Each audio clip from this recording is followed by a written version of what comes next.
Judges 4. And the children of Israel again did evil in the sight of the Lord, when Ehud was dead. And the Lord sold them into the hand of Jabin, king of Canaan, that reigned in Hazor, the captain of whose host was Sisera, which dwelt in Harosheth of the Gentiles.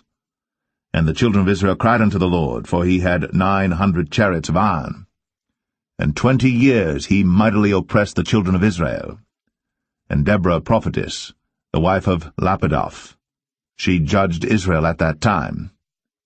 And she dwelt under the palm tree of Deborah between Ramah and Bethel in Mount Ephraim. And the children of Israel came up to her for judgment.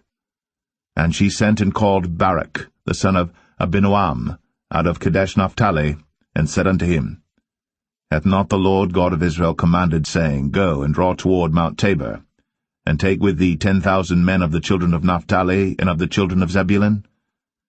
And I will draw unto thee to the river Kishon Sisera, the captain of Jabin's army, with his chariots and his multitude, and I will deliver him into thine hand. And Barak said unto her, If thou wilt go with me, then I will go.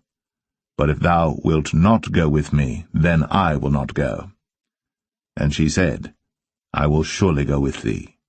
Notwithstanding the journey that thou takest shall not be for thine honour, for the Lord shall sell Sisera into the hand of a woman. And Deborah rose, and went with Barak to Kadesh. And Barak called Zebulun and Naphtali to Kadesh. And he went up with 10,000 men at his feet, and Deborah went up with him.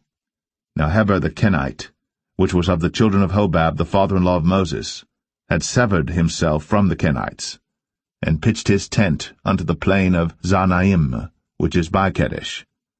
And they showed Sisera that Barak the son of Abinoam was gone up to Mount Tabor.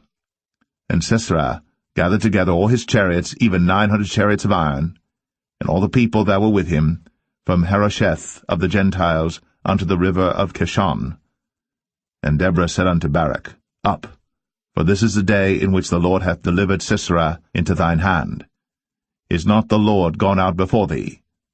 So Barak went down from Mount Tabor, and 10,000 men after him.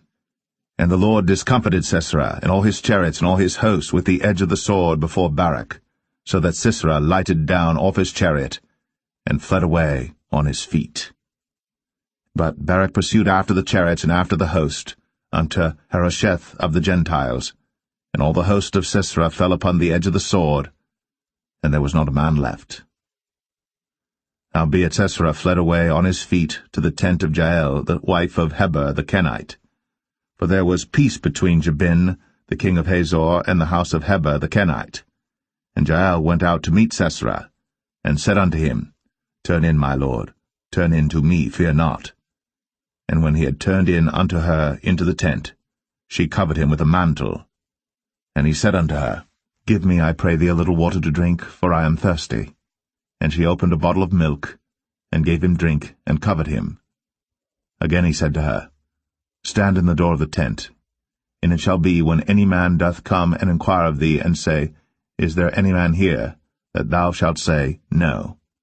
Then Jael, Heber's wife, took a nail of the tent, and took an hammer in her hand, and went softly unto him, and smote the nail into his temples, and fastened it into the ground, for he was fast asleep and weary.